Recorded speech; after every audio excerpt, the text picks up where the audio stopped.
पता नहीं वहाँ से आने का हमारा कभी मन नहीं होता था, कभी नहीं होता था। और प्यार मोहब्बत तो पूछिए मत, और गुस्सा भी वैसे ही था। बदतमीज़ी ज़रा उनको पसंद नहीं, ज़रा किसी ने बदतमीज़ी की, चाहे वो कोई भी हो, उसको ऑन द स्पॉट वहीं के वहीं उसका हिसाब किताब कर देते थे। देखते नहीं थे कि ये कौन है कौन नहीं है, होगा अपने घर में, यूँ कहते थे। तो ये जो इस तरह के मिजाज के कलाकार, सुरेश जी सही कह रहा हूँ ना, आज तो बिरले ही हो गए हैं। It is very difficult to get this sort of people, personalities. Suresh ji आज हमारे बीच हैं। पंडित जी से मैं आग्रह करूँगा कि यहाँ आए, और महाराज जी के तबले की जो अंग है उसके बारे में भी हम लोगों को कुछ बताएं। उनका तो उनके साथ संबंध बहुत अच्छा रहा है, पुराना रहा है। और महाराज जी कहते थे मुझसे, अरे यार, माफ़ कीजिए पहला नाम ले रहा हूँ, गुरु पूर्णिमा में सबसे पहले सुरेश का हमको फ़ोन आता है। सुबह 6 बजे फ़ोन आया है सुरेश का, वो हमको बहुत मानता है, ऐसा कहते थे। सुरेश जी प्लीज़।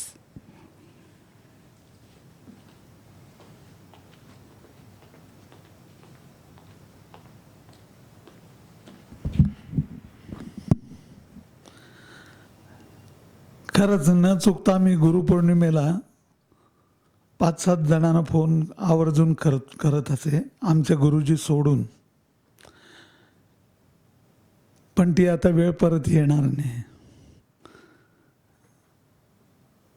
खूप त्यांनी प्रेम केलं. त्या प्रेमाने आज आम्ही उभे आहोत. मला असं वाटतं की पहिल्यांदा किशन महाराजजींनी माझा दिल्लीला तबला ऐकल्यानंतर ते म्हणाले, देखो हमारे पिताजी के लिए आपको आके बजाना है, हम ज़्यादा पैसा तो नहीं देंगे, फ्लाइट का वगैरह टिकट देंगे, आपके अकम्पनिस्ट को हम ट्रेन से बुला सकते हैं, मगर आपको आके बजाना है. मी वाजवल्यानंतर सगळे झाडून त्यांनी बनारसमधल्या तबला वादकांना बोलवलं. बोले ये तबला सुनिए, ये तबला अलग ढंग का तबला है. मग त्याच्यानंतर मी दरवर्षी बनारसला तबला वाजवत होतो. दरवर्षी, फक्त यंदाच वाजवलं नाही, पण गेले 7-8 वर्ष दरवर्षी मी तबला सोलो वाजवते. तर महाराजजी समोर बसून आशीर्वाद द्यायला कायम असायचे. आता परत बनारस काय किंवा कुठेही महाराजजी दिसणार नाही आहेत, ही उणीव आहे. महाराजजींचा सर्वात मला मोह त्यांच्या वाजवण्याबद्दल बालांनी सांगितलं. मला असं वाटतं की ह्या तबल्याच्या प्रवासामध्ये, संगीताच्या प्रवासामध्ये लयीची 3 अंग असतात. एक तो होते लयदार, एक होते लयकार, और तीसरे होते तालिया. तो महाराज जी की ये सबसे विशेषता थी, वो बहुत लयदार थे, और इतने अच्छे लयदार थे कि उन्होंने एक बार तय कर लिया कि ये ले लिया धा दिन दिन, ये अगर लय ले लिया तो क्या मजा ले कि इस लय से कभी हिलते नहीं थे वो, चाहे कितनी देर बजाने दो. वो एक लय ऐसी करते थे, स्थिर करते थे, लय को पुतले जैसे कर डालते थे. लय ये गतिमान चलत स्थिति है लय, और उसको स्थिर करना ये बहुत बड़ी बात है. लयकारी करने वाले अक्सर लोग ये होते हैं कि मूल जो लय होती है उसको लेके भी बढ़ा देते हैं या घटा देते हैं लयकारी के अंदर, लेकिन इनकी कभी लय हिली नहीं. लय इतनी स्थिर थी, ये मुझे हमेशा महसूस किया मैंने. और ये फिर मैंने ये डिस्कशन 4 लोगों से किया, और यही उस्ताद विलायत खां साहब से ये बात की. उन्होंने यही बात कही. आज बिरजू महाराज जी हैं, बम्बई में हैं, उन्होंने भी यही बात की कि ये उनकी विशेषता थी. लय की जो कायम रखना, वो इतनी कायम अच्छी तरह रखते थे. रवि जी भी यही कहते हैं उनके बारे में.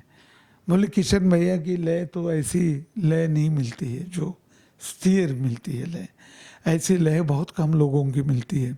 तो ये उनकी विशेषता है. लेकिन उसके बावजूद हमारे महाराष्ट्र में 4 घराने का तबला बहुत लोकप्रिय रहा. एक तो फरुखाबाद, लखनऊ, अजराड़ा और दिल्ली. मगर पंजाब और दिल्ली पंजाब और बनारस इतना लोकप्रिय नहीं हुआ। अब्बाजी की वजह से बाद में बहुत पॉपुलर हो गया पंजाब भी। लेकिन बनारस घराने की जो बात है, महाराज जी ने आखिर तक बनारस घराने का ही तबला बजाया, दूसरा कोई भी बजाया नहीं उन्होंने। उनकी वो खासियत रही, आखिर तक उन्होंने अपने वो घराने से वो एक निष्ठ रहे। और बनारस घराने की जो विद्या है वो उनके पास बहुत मुबलक थी। एवढी अफाट विद्या त्यांच्याकडे होती, सागर होता त्यांच्याकडे। मी स्वतः एक नाही पण किमान तरी त्यांचे 15-20 सोलो जवळून बसून ऐकलेले आणि ते मला अजूनही स्मरतात सोलो, की अफाट विद्या असलेला तबला होता। बनारसचे आणखीनही चांगले चांगले होऊन गेले तबलावादक शांताप्रसादजी, अनुखीलालजी, की त्यांची वैशिष्ट्य आणखीन वेगळ्या अंगाने होती। परंतु विद्येवरती प्रेम करणारे कलाकार जे थोडे असतात त्याच्यातले किशन महाराजजी होते। अफाट विद्या, तऱ्हेतऱ्हेचे ताल क्रिया, वेगवेगळ्या अंगात आणि तालक्रिया प्रस्तुत करायचे। त्यावेळेला मला असं वाटतं बनारस घराण्यामध्ये तालक्रिया वेगवेगळ्या 11 मात्रा, 9 मात्रा, 13 मात्रा असे आड ताल वाजवण्यामध्ये किशन महाराजजींचा सारखा हात कोणी धरलेला नाही। फार कमाल होते त्यांचा विचार तो।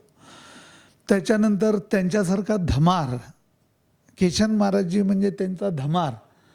आज हे एक समीकरण झालेलं होतं। सियाराम तिवारीजींबरोबर त्यांचा धमार ऐकताना असा मजा यायचा की अशी उठान उठायचे आणि ते बरोबर असे चिपकून समेला यायचे की इतका चांगला धमार ऐकायला मिळाला नाही।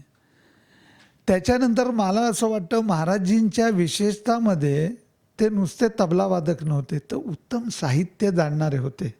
साहित्याची एवढी त्यांना आवड होती।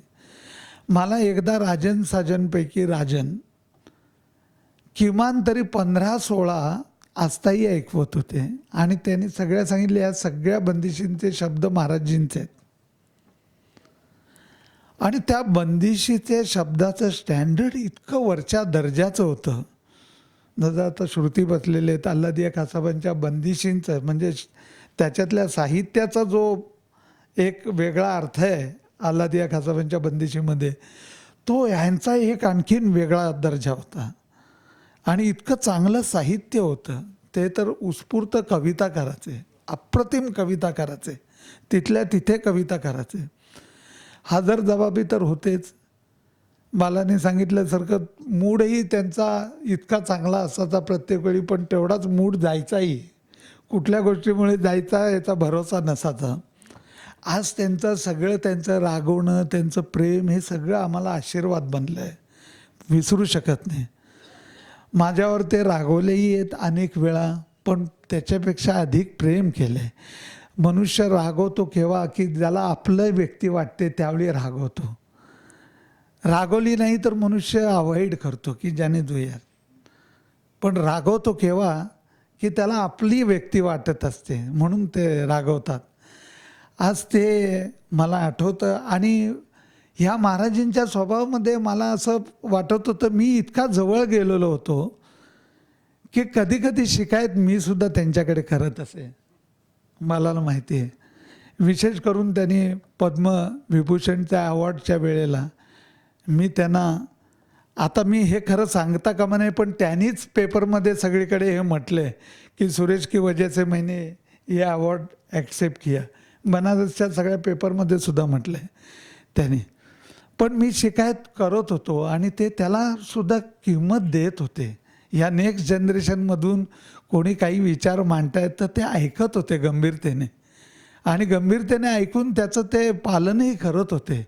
म्हणजे मला असं वाटतं गुरुशिष्य परंपरेमध्ये जसं गुरु कायम शिष्याला सांगतो हे अरे ये करो वो करो, तसं मला असं वाटतं शिष्यसुद्धा हट्ट करू शकतो गुरुकडे की नाही गुरुजी ऐसा मत करिए। त्या नात्याने मी त्यांच्याशी बोलतही होतो। आणि तर इतकं ते नातं असं होतं की केव्हाही त्यांचा फोनही यायचा आणि मी फोन करत होतो, वेळोवेळी फोनवरती बोललं जायचं। पण मला फोन केल्यानंतर पद्माजी कैसी आहे, सत्यजित बेटा कैसा आहे, सावनी कैसी आहे, सगळ्यांची चौकशी करणार एकदम. तर मला असं वाटतं की एक एवढा मोठा कलाकार बनारसला राहणारे, पण ते विचारपूस करताना त्यांचं भान अवधान किती आहे की प्रत्येक बारीक सारीक गोष्टींची आठवण काढतायत, विचारपूस करतायत. तर मला असं वाटतं ही जी प्रेम जे आहे हे फार मिस होतं आणि मला असं वाटतं हे आता आपण मिळणं शक्य नाही. त्यांचं व्यक्तिमत्व स्टेजवर बसल्यानंतर तर मला असं वाटत होतं की तबल्यातले भीष्माचार्य आहेत खरोखर. एक असं भारदस्त व्यक्तिमत्व, विद्येने भारलेलं व्यक्तिमत्व, ज्यांचा आत्मविश्वास स्वतःच्या कलेवरती पूर्ण असे असलेले कलाकार की कधी कॉन्शियस नाहीत. मी पाहिले 1-2-4 कलाकार असे पाहिलेत की असं बोललं जातं की केसरबाई केरकर, ओंकारनाथ ठाकूर, की समोर बसलेले लोक घाबराचे. ते कधी घाबरलेले नाहीत. तिरकवा कासाब कधी घाबरलेले नाहीत, पण लोक घाबराचे. तर अशा वैशिष्ट्य असलेले पैकी शेवटचे हे किशन महाराजजी होते की लोक समोर बसलेले घाबराचे. जर दाद दिली तरी, तिरकवा कासाबांच्या समोर दाद दिली तरी आम्हाला शिव्या पडायच्या, दाद नाही दिली तरी शिव्या पडायच्या. असं एक जमाना होता. त्याच्यातले हे शेवटचं एक व्यक्तिमत्व आपल्यातून नाहीसं झालं आहे. ह्या सगळ्या गोष्टी ज्या आहेत या मला असं वाटतं आपली शेवटी शक्ती बनते.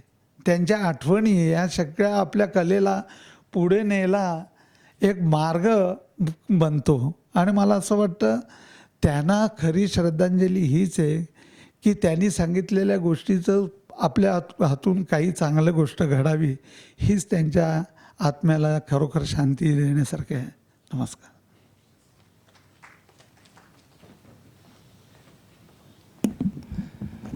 सुरेशजींनी फार सुंदर वर्णन केलं आहे. आणि मलाही असं प्रत्येक वेळेला प्रश्न पडायचा आम्हा सगळ्या शिष्यांना की एवढं त्यांच्याकडे प्रगल्भता होती की आम्हाला प्रश्न पडायचे काय घ्यायचं आणि काय नाही घ्यायचं.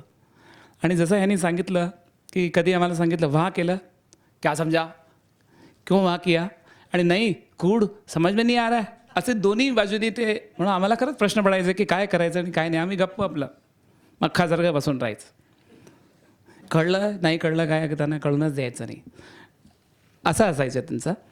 आता त्यांचे जसं ह्यांनी सांगितलं की शेरो शायरीमध्ये त्यांचा खूप इंटरेस्ट होता. शायरी खूप करायचे ते. त्यांचे काव्यसंग्रहसुद्धा आहेत, पुस्तकं आहेत. इथे आमच्याकडे राजेंद्र मेहताजी गझल नवाज आहेत. ते त्यांचे पूर्ण जुने मित्र होते आणि त्यांच्याकडे यांचं प्रत्येक वेळेला मुंबईला आलं की मेहताजींकडे त्यांचं जाणं होतंच. तर आता ते इकडे आलेले आहेत, तर मी त्यांना विनंती करेन की इकडे येऊन त्यांनी 2 शब्द आपले ट्रिब्यूट द्यावे. मेहताजी.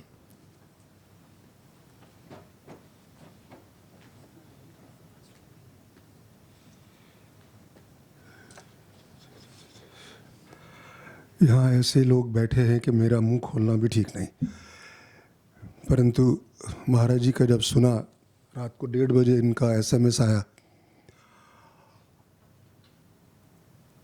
जब भी यहाँ आते थे वो तो टेलीफोन आता था पहले, राजेंद्र. मैंने कहा जी महाराज मैं आ गया हूँ. तो लास्ट डे जो था होता था वो हमारे साथ बिताते थे. वो शाम को बैठना ज़रा, और जहाँ तक ज़िद का सवाल है वो हम भी थोड़ा बहुत शिकार हुए उनके. हमारे यहाँ शायरी में फिराक गोरखपुरी साहब होते थे. उनका भी यही था कि शेर दाद कहाँ दे रहे हैं आप. किसी ने कहा कि मुकर्रर हो रहा तो बोले पहले क्यों नहीं सुना, वाह क्यों कहते हैं आप, बेगम अख्तर की तरह से. और सबसे बड़ी बात तो ये कि मैं समझता हूँ कि ये पीढ़ी जो है आज किसी जो बच्चे हमारे, हम तो ठेके 6 मात्रा 8 मात्रा उसके बाद आपको तबले के बारे में कुछ पता नहीं है, लेकिन उनके साथ बैठना, उनके चरणों में बैठना, वो आ जाते थे शाम को. और लास्ट में तो नीना को कहेंगे कि सीधी सीधी दाल बनाना, हल्का सा घी का तड़का और सीधी चपाती बस. But he was very fond of small drink. और उनकी यहाँ पर एक बहन थी मिसिज़ रॉय करके, नेवी में थे वो, तो कोलाबा में एक दिन हम सब लोग बैठे थे, सुल्तान खान साहब थे, अभी मैं यहाँ लेट हो गया, सितारा जी घर पे आई थी, तो वो she went back to 20s and 30s and 50s and 40s। तो सितारा जी भी थी, सुल्तान खान साहब थे, मैं, नीना और 4-5 लोग और थे। सितारा जी ने भाव किया, सुल्तान खान साहब बजाए, नीना राजन तुम गाओ, गाना गाओ, हम तबला बजाएंगे। महाराज जी आप ठीक है, मजाक ठीक है, लेकिन हम कह रहे हैं ना, अच्छा तबला लेके बैठ गए हम भी, इतना पता भी नहीं कि उनके सामने बैठना भी नहीं चाहिए, बैठ गए और शुरू हो गए। अच्छा वो बजा रहे हैं, फिर उठेंगे वहाँ बाहर से, अपना गिलास बना के लाएंगे, फिर वहीं से शुरू हो जाएंगे, और अगर कुछ गड़बड़ हो गई तो बोलेंगे अच्छा फिर से। मैं बहुत सी बातें हैं, मैं 1956 में उनको पहली दफ़े सुना रवि जी के साथ मेफेयर थिएटर लखनऊ में। ये बड़ा सा टिक्का यहाँ माथे पे, ऐसा लगा जैसे सूर्य है, और दोनों जने ऐसे खूबसूरत लग रहे थे। ऐसा पहली दफ़े सुना। उसके बाद फिर सलामत नज़ाकत खान साहब आए थे 64 में। जैसे आपने कहा कि श्रुति जी ने कि मजाक बहुत करते थे वो, तो गुलाब अपना गोपाल जी भी थे उनके साथ, और कल्याण जी भाई जिस बिल्डिंग में रहते हैं वहाँ उनके लैंडलॉर्ड के पास ऊपर, सबसे ऊपर हमारे एक बहुत अच्छे मित्र हैं पुरुषोत्तम उपाध्याय, गुजराती के बहुत